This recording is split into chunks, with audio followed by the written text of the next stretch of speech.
Hello viewers, இப்போ நம்ம EV வெஹிக்கிளோட part 2க்கு வந்திருக்கிறோம். இதில் டீசல் இன்ஜினோட கியர் பாக்ஸை கழட்டி நம்ம ஈவிக்கு இப்போ மாற்றனால ஈவி மோட்ரு கூட ஃபிட் ஆகிற மாதிரி எல்லாத்தையும் சேஞ்ச் பண்ணணும்.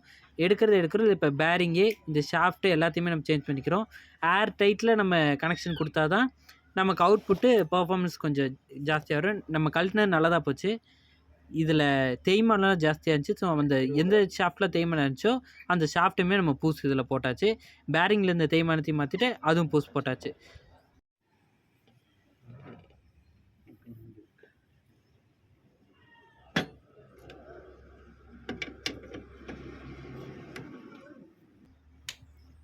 அவ்வளோதான். இந்த ஃபிட்டிங் முடிச்சதுக்கப்புறம் நம்ம நெக்ஸ்ட் வீடியோவில் இந்த கியர் பாக்ஸ் கூட எப்படி நம்ம கம்பேர்.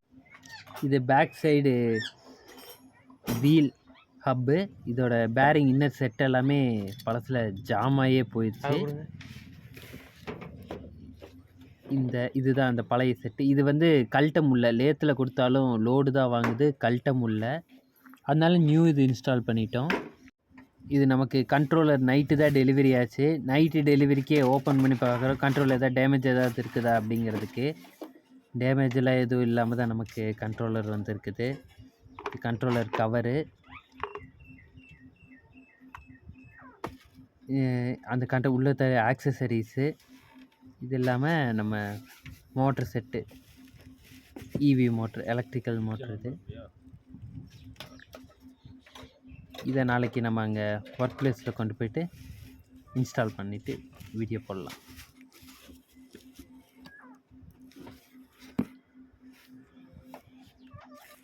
காலையில் ஒர்க் பிளேஸுக்கு வந்தாச்சு.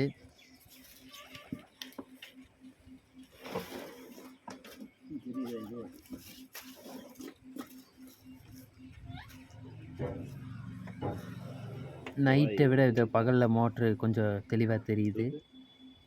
இப்போ நம்ம கண்ட்ரோலர் வேலையை பார்த்துக்கலாம். கண்ட்ரோலருக்கு ஹீட் ஏறாமல் இருக்கிறதுக்கு டபுள் கூலிங் ஃபேன் போட்டு, அது கீ ஆன் ஆயிடுச்சுனாவே அந்த கூலிங் ஃபேன் வந்து இதை சில்னஸ் கொஞ்சமாக மெயின்டைன் பண்ணிட்டே இருக்கிறதுக்கு அதுக்கு தனியாக. இதை அந்த பாக்ஸை சும்மா கவர் பண்ணி காட்டுறேன். இப்போ ஏதோ உள்ளுக்குள்ளேருந்து இவ்வளோ ஏர் ஃப்ளோ இருந்துக்கிட்டே இருக்கும். அப்போ தான் நம்ம உள்ளே இருக்க அந்த கண்ட்ரோலர் செட்டுக்கு சில்னஸ் மெயின்டைன் ஆகிட்டுருக்கும். இது கீ செட்டில் மட்டும் ஆன் ஆகிறது இல்லை, டெம்பரேச்சர் இன்க்ரீஸ் ஆகுதுன்னா அதுவே ஆன் ஆகிக்கும், அதுவே ஆஃப் ஆகிக்கும். இப்போ நெக்ஸ்ட்டு நம்ம மோட்டருக்கான ஃபிட்டிங்ஸ் வேலையை பார்க்க ஆரம்பிக்கலாம். கண்ட்ரோலுக்கு அந்த பாக்ஸ் போட்டு சரி. மோட்டருக்கு இதில் இது 6 ஒயர் வர சிஸ்டம். இது மோட்டருக்கு வந்து இது தனி கீர் பாக்ஸு. இது கீர் பாக்ஸுக்கான இந்த தனி இது எல்லாமே சொல்லி தனியாக இன்னொரு இடத்துலேருந்து அசம்பிள் பண்ணி வாங்கியிருக்குது இந்த கீர் பாக்ஸ் எல்லாமே.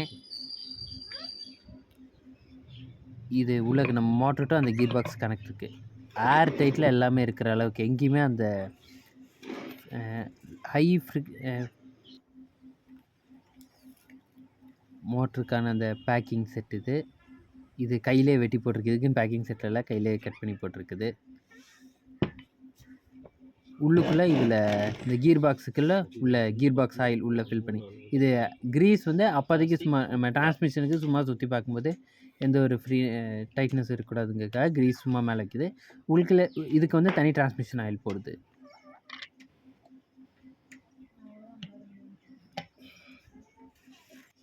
கீர் பாக்ஸ் அசம்பிளி முடிச்சதுக்கப்புறம் நமக்கு இன்னும் கொஞ்சம் ஒயரிங் வேலை இருக்குது. இதோ வண்டியோட ஃப்ரண்ட்டு ஒயரிங்லேருந்து பேக் சைடு அந்த கண்ட்ரோலருக்கு இதுக்கெல்லாம் ஒயரிங் போகிறது. இந்த வண்டிக்கு அடியில் இருக்கிற ஒயரிங்க்கெல்லாம் நம்ம கொஞ்சம் ப்ராப்பராக பண்ணி வச்சுக்கணும். ஏன்னா இதில் செடியில் வேறு எதுனாலும் வந்து இழுத்துட்டு போகும். அதுக்காக இதில் உள்ளுக்குள்ளே ஏற்கனவே ஒயருக்கு ஒரு ஸ்லீவு, அதுக்கு மேலே ஒரு ஸ்லீவு, அதுக்கப்புறம் தான் இது போட்டிருக்குது. இது கட்டானாலுமே இன்கேஸ் உள்ளுக்குள்ளே லைன் எதுவும் வராது. இதுங்க எல்லா ஒயரிங் சிஸ்டத்துக்கும் தனித்தனி மேலே ஃபியூஸ் கொடுத்துருக்கு.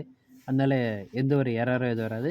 இன்கேஸ் கட்டாச்சுன்னா மேலே இண்டிகேஷன் காட்டிக்கும். இது பேர்ன் ஆகிறதுக்கோ இல்லை ஷார்ட் சர்க்கியூட்டுக்கோ எந்த இடமும் இல்லை இதில்.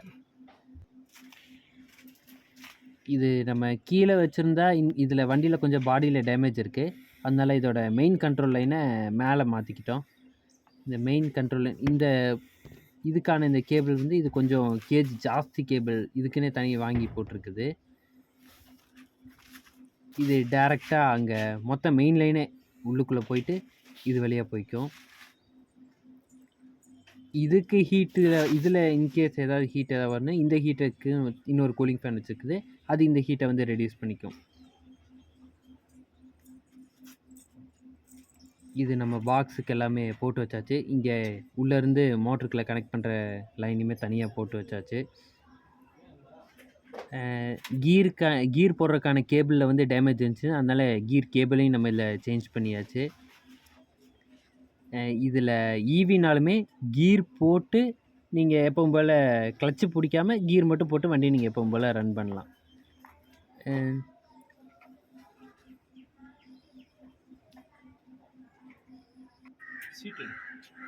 இப்போ நம்ம மேலே எல்லாத்தையுமே கவர் பண்ணி வச்சாச்சு. இதுக்கு மேலே ஒரு ஷீட் வந்துடும். அது இது இருந்தாலுமே இதுங்களுக்கு மேலெலாம் கவர் பண்ணி வச்சாச்சு. இன்கேஸ் வாட்டரோ இல்லை எதாவது யூஸ் பண்ணாங்கனாலும் எக்யூப்மெண்ட்டில் எதுவும் இருக்கக்கூடாது. பேலன்ஸ் ஓப்பனில் இருக்க இந்த எக்யூப்மெண்ட்டுக்கெலாம் தண்ணி பட்டாலுமே எதுவும் இல்லை. மோட்டர் ஆகட்டும், பேலன்ஸ் இது எல்லாத்துக்கும் தண்ணி பட்டாலும் எதுவும் இல்லை. அந்த கீர் பாக்ஸ் செட்டுக்கு நம்ம தனியாக ஆயில் மேலே இண்டிகேஷன் காட்டுறதுக்கு தனியாக ஒரு கண்டெய்னர் வச்சுருக்கோம். உள்ள கீர் பாக்ஸில் ஆயில் எவ்வளோ இருக்குங்கிறது நம்ம மேலேருந்தே செக் பண்ணி பார்த்துக்கலாம். இதில் இப்போ ஓல்டில் என்னென்னா, இந்த பக்கம் கீர் பாக்ஸ், இந்த பக்கம் இன்ஜின் வந்து இந்த சைடை வந்து வெஹிக்கிளை வந்து பேலன்ஸ் பண்ணி மேலே பிடிச்சிக்கும். இதில் அந்த டைப்பு இப்போ நம்ம ஈவியில் போடும்போது அந்த செட் இல்லை. அதுக்குன்னே ஒரு டைப் இதில் திரும்ப வெல்டு வச்சு திரும்ப அந்த லோடு தாங்குகிற அளவுக்கு மெட்டீரியல் யூஸ் பண்ணி மேலே தூக்கிதோ இந்த லெஃப்ட் சைடும் நமக்கு ரைட் சைடும் வந்து ஈக்குவல் பேலன்ஸில் இருக்கும். வண்டியோட வெயிட் டிஸ்ட்ரிபியூஷன் ஒரே மாதிரி இருக்கும். நமக்கு லெஃப்ட் சைடு ஆகட்டும், ரைட் சைடு ஆகட்டும். இப்போ ஈவிக்கு கன்வெர்ட் பண்ணிக்க, இப்போ இந்த மோட்ரு ஒரு வெயிட் பேலன்ஸில் இருக்கும்.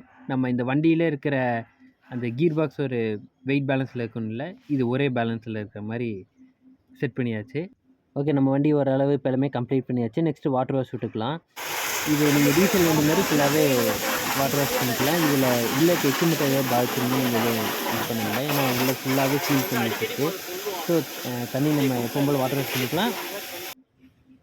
இப்போ வண்டி நம்ம டெஸ்ட் ட்ரைவ் எடுத்துகிட்டு போய் பார்த்துக்கலாம். இது கெப்பாசிட்டி வண்டி ஒரு டன் வருதுன்னா வண்டி வந்து 1.5 டன்னேஜ் அளவுக்கு இது தாங்கும். பேட்ரி ஸ்டேட்டஸு, எனர்ஜி எவ்வளோ கன்சியூம் ஆகுது எல்லாமே இல்லை பார்த்துக்கலாம். இது லோடோட அளவு. நம்ம வெயிட் போட்டு பார்த்தா 1.5 டன் கிட்ட வரும்.